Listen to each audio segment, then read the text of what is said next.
You ask Tiger to solve. This deals with linear equations with one unknown.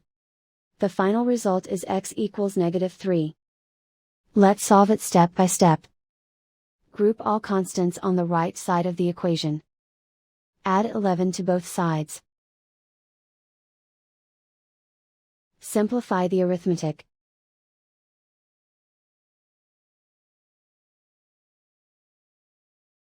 Isolate the x.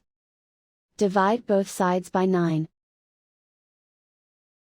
Simplify the fraction. Find the greatest common factor of the numerator and denominator. Factor out and cancel the greatest common factor. And so the final result is x equals -3.